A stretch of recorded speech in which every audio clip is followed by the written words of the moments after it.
Man, we have been told a big old pile of crap a bunch our entire life. And if y'all are going to find this so fascinating because this touches on a whole myriad of topics that all roll into one that are right in front of our face all the time.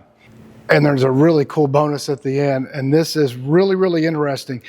So I need y'all to pay very, very close attention to what I am saying. Anywhere you go in the United States, especially small cities, Marshall, or you go to downtown Shreveport, really anywhere. There are buildings that are so ornate and beautiful, just like this one in this small town, that are supposedly, I don't know, they say they're built in the 1800s, in the frontier, where the counties have no money, where everything is just growing. There are no ornate stone makers. There are no special tile makers like that. They don't exist. How did they move these monstrosities of columns on horse and buggy? Through the mud, there were no paved roads. Something very odd has happened in our recent past, and I don't know what it is, but we're going to touch on a bunch of stuff that is truly mind-boggling because it makes no sense. But what does make sense is supporting our book and buying it, because for all of you wonderful people who have explored it and left reviews, it has really helps us, and it's done a great job helping a lot of other people. Now, back to this. There are a lot of people that say a lot of stuff about the pyramids, right? We don't know how they were built. There's controversies wrapped all around them. But there is a very well-respected guy. His name's Christopher Dunn. He's an aerospace engineer, and he's one of the best in his field. He came up with a book called The Giza Power Plant. There are a lot of engineers that say those pyramids were not a tomb. They actually produced power. There are other very credible engineers that say they were not just a power plant, but they also produced a wide array of chemicals such as acids to do all sorts of construction and building around the world. Nobody knows for sure, but the way that is mapped out, if y'all know anything about the pyramids, there are all these special tunnels and vents, and it's just amazing. And the way it is designed, Christopher Dunn, one of the best engineers in the world, says it produces power. That's really interesting. I don't remember being taught that in school. I don't remember being taught that that could be a possibility. Have y'all ever heard of a word called the labyrinth? It comes from way, way back a long time ago. Herodotus, a bunch of authors many thousands of years ago wrote about this huge labyrinth at the pyramids. Massive, football fields big, with a granite roof on it. 3,000 chambers, like this monstrosity. They just found it. I mean, like recently, they just discovered this thing, and it's right at the foot of the Giza pyramids. But you can't go see it. They said, well, we'll not explore it. They will not give us permission. Me, you, anybody. Why? Why do they keep telling us these narratives that make no sense?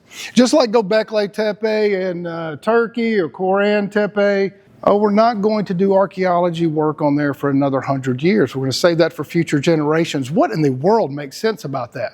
It's one of the biggest discoveries in the world. It redefines the timeline of humanity. It says that we were very capable and we were not hunter-gatherers 12,000 years ago. We were complicated, sophisticated, smart humans. That obviously has not carried down to everybody. But it's a strange thing. And this is the guy, he was recently on Joe Rogan, Hawass. If y'all haven't seen that, man, wow, Joe did a great job interviewing him, and it is weird. It's weird. You can just see in the conversation, everything they're saying, it's either the mainstream narrative or nothing. And I discovered everything, and I am the power of the antiquities for humankind. There is no ego involved there and no authoritarian whims. It's really pretty strange. I find it really strange. But let's just jump over to something way simpler. Way simpler for us to wrap our minds around. How about a lighthouse? Just a simple, quaint, cozy, romantic lighthouse. You know, something maybe Darnell would take his boyfriend there from jail. You know, you never know. It is, think about this. The lighthouses that are in the ocean, in most places in the ocean, we're told that they went out there, they built it, poured concrete. They were able to withstand these massive amounts of water, no leakage. How? How did they do that on boats when they could only work on it a few hours during a year? A few hours a year, a couple of days maybe in a year. How did they do that on little boats, and how do they, there was no fast drying cement. No fast drying cement. How? How did they do that? There is something we are not being told about our history, and I don't know what it is, and that's why we're talking about it now, because that's what we do here. We explore ideas. We ask questions. We don't want to run around the world going, oh God, I was told to believe this and that, but I never asked any question whatsoever. We're here to ask questions. We're here to explore our souls. And who and what we are, I believe, is being denied us by some nefarious thing, whatever it is, I don't know. Have y'all ever seen these spheres around the world, these big metal balls? They're everywhere. They're all over the planet, everywhere you go. They're all over the United States, they're in Central America, South America, all over Africa, all over the world. Big metal balls in all a bunch of different sizes. What the hell is that? Like, well, what the hell is it? Why are we not even told about it? Why? What are these things? As soon as you tell them, all of a sudden they have oh wait, I just discovered this big, huge metal ball in my backfield. Guess what? You got a big squad of guys coming out to your place and examining it and taking it. What are these things? What are they? And then you have these big stone balls all over the world in bigger quantity than the metal ones. And they tell us, the narrative is, because these are in museums all over the world too, not just randomly everywhere, which they are. They tell us that these guys, you know, they're hunter-gatherers. They just sat around all day and made all these stones. But, you know, for what? With these little tools, they made them perfect. You know how hard it is just to draw a perfect circle? And you're going to tell us you're out there with granite chiseling away? I don't even think Mr. Lewis could do that. I do not. You know, it's kind of weird. But my friend Jim here was just at the Vatican. Why would this big sphere be right across from the sign or the symbol of the pineal gland? Like, is there some link? Does the Vatican know something we don't know? Like, why is there this big metal ball, this engine of a thing, right in front of the pineal gland for the whole world to see? And of course, Steve said he knows why, because he is our wise counsel here. He knows everything. But what is it? What is this thing? What's the connection? I don't know. Sure would be nice to find out. Does it have anything to do with our past or where we're going or who we are? I don't know. Somebody does. Somebody. And how about this? I was at Stonehenge, I don't know, 15 or so years ago, and it was so amazing. You walk up, it's real cool. It sits on this pretty hill. It's all green. And you walk, and there's like a little wall kind of built in the hill where you go get your tickets.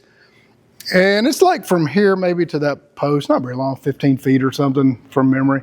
But it has a mural. And there's a little guide there that says, it took them a little over 1,000 years to bring all these stones and stack them up. Are you kidding me? Are you kidding me? I mean, just try to get your kids to do something for one day. And you're going to say you're going to be able to inspire generation after generation after generation to haul a bunch of stones for 1,000 years?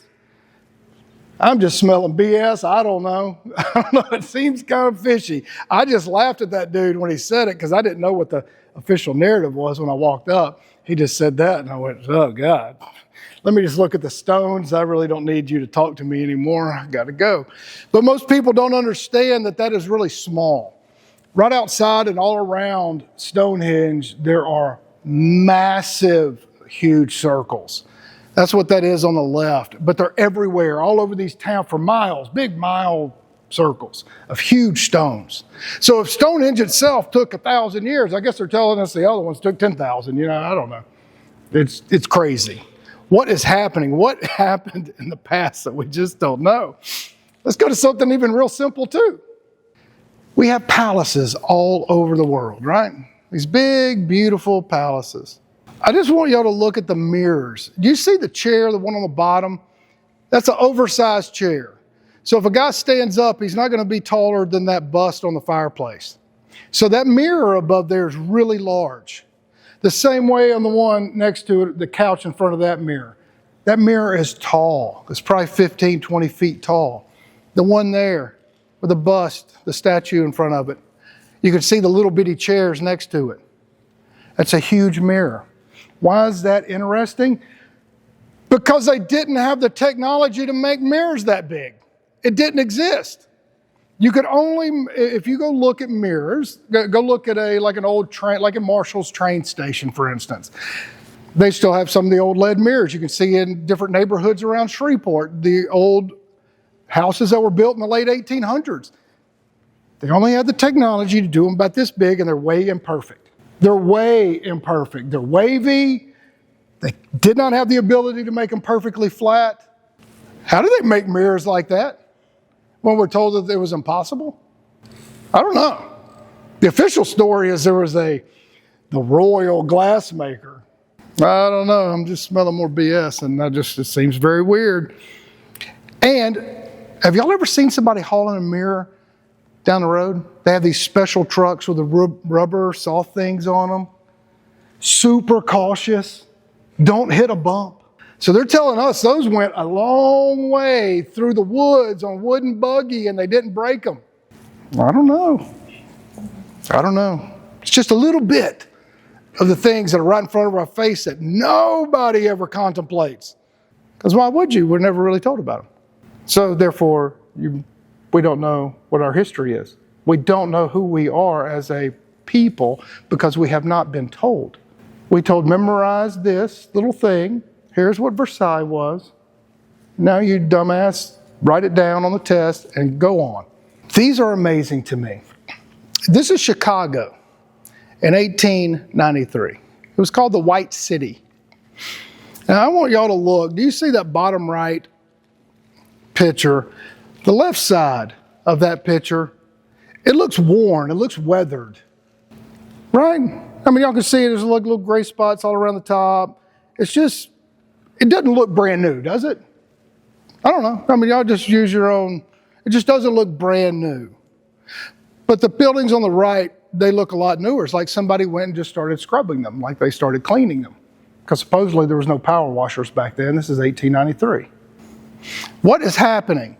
These were supposed to, they say they built this in like 2 years. These monster buildings with these huge iron. I mean, that's iron in that picture right there, creating these massive spaces.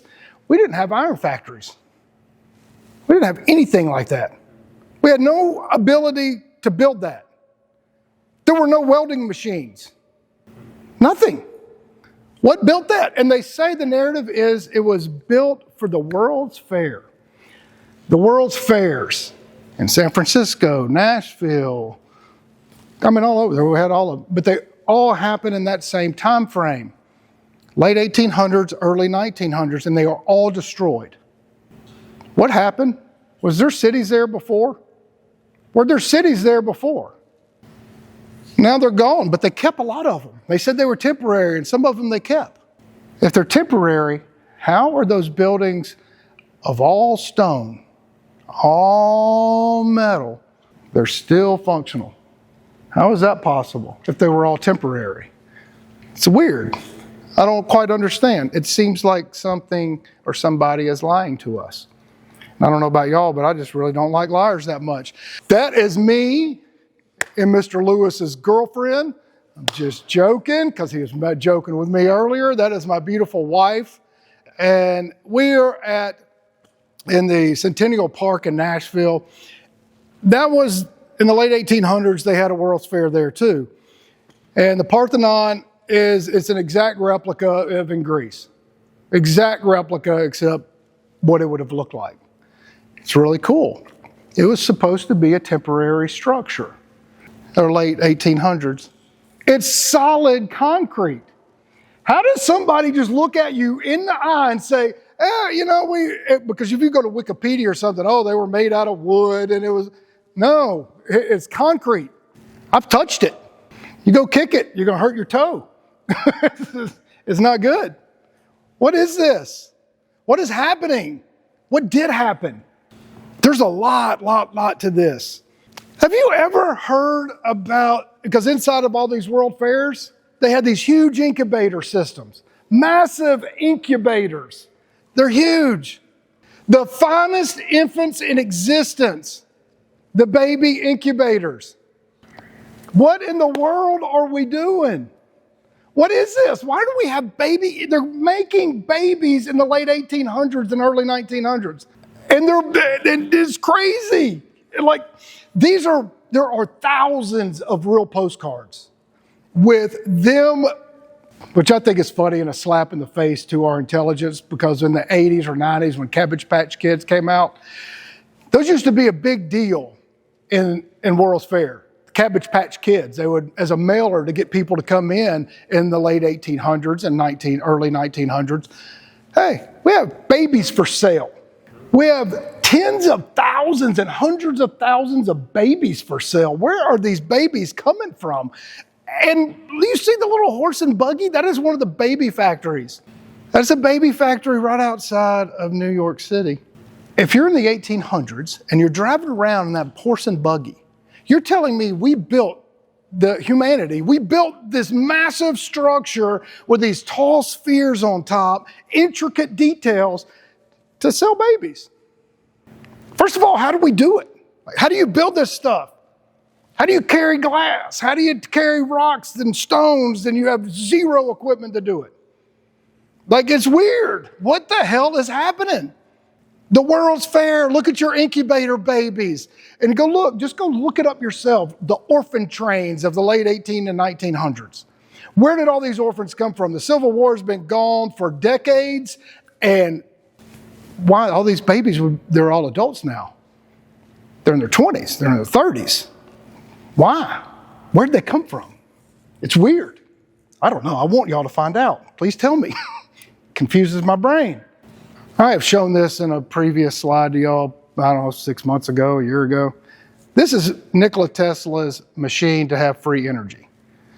JP Morgan said, no, we're not going to do that because we cannot figure out how to meter it. We can't figure out how to make money off of it and enslave the people, to make them pay for their electricity. We want all these young kids that are getting their life together to be enslaved to their utility bills and everybody else. We must enslave you for every convenience you need. It's strange, right? It's strange, but our buildings with big spears on it, like the baby factory, and every building you see like that from that time period, huge spheres. Are they just dressed up energy towers? Because there are countless engineers that say they are. That they're functional buildings and they are deriving energy from those spheres. What are they using energy for? Were they charging their iPads? I don't know. Were they energizing their baby factory? I don't know. It just seems really, really odd that at a time when you don't have scaffolding and you don't have cranes that you can lift up many hundreds of feet in the air and set massive stone there's probably only one or two cranes in the world that could go around everywhere like that and lift that weight up. Talking today. Back then, they didn't exist. Supposedly. How did that happen? How did that happen? Have y'all seen, there's a million movies that have the old insane asylums. The crazy people. Why are all those buildings? These are real insane asylums that existed. And do y'all notice they all have these big spheres on them? And there's a lot of engineers that say they were energy devices. They were collecting energy to run something. Why do we have all these insane people back then where we needed all these monster buildings all over the country?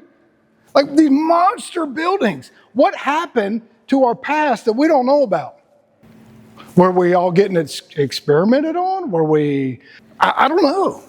I just don't know. I just know it's weird, and when something doesn't make sense, that is our job here at the Mystics, to try to figure it out and talk about it, because otherwise you're just going to be a moron and never know anything. And it's not a good idea to be a moron in this world, or you're going to get left behind. It's just not a good idea. And now we're told too that these unbelievable artisans were able to carve a block of marble with no power tools like that. And if you make one mistake, you got to start all over with a whole new block. I'm going to go ahead and call BS on that one too. Why do all these popes and royalties wear gold on their head? Like, is there a reason? Is the metal some sort of, I'm just guessing here, does it help enhance the pineal gland? If any of y'all have ever done I would encourage you to take a real piece of silver and put an ice cube on it, and then put an ice cube just on your counter. The silver is going to melt that ice cube fast, real fast. It's going to sit on your counter and go real slow. There's a lot of energy in those metals. What are they using them for? What are they using them for? It just seems odd. Is it because all the ancients had these big heads? Is there something we don't know? I mean, these are the hieroglyphs in Egypt. What is happening? Why are all these ancient stories of these big metal things on their head? Maybe we should all get a crown. Maybe we need one, huh? I don't know. What about this is fascinating. In the 1800s, a bunch of libraries burned. Burning books. A bunch. The U.S. Capitol, the Library of Congress, the big, huge Harvard Library. This is like the equivalent or even larger of burning the Library of Alexandria. Why are all these libraries being burned? What knowledge is being lost? What has happened? Like, what happened? Is that part of the reason, this unknowing, this subconscious thing that we have inside of us, that something is off with this society? Something is just a little not right. How we do things, how we act. Like something's and everybody can feel it. And you can feel the tension even more and more every day. I think we know we've lost something. And I don't know what that thing is. I don't know what it is. This is a famous painting. It's in San Lorenzo district in Florence, Italy. They found it. It's 500 years old. I want y'all to look at that. This is Mother Mary with baby Jesus. If y'all look at the big circle framed picture, you can see right behind Mary's shoulder, there's a little dude standing there. He's just gazing out, looking up at this big thing. That's a close-up of it. The little guy standing there. He's looking up at that thing flying, and then it zoomed in right there. Why in the 1500s, 500 years ago, are they painting pictures of Jesus and Mary with some dude in the background watching spaceships?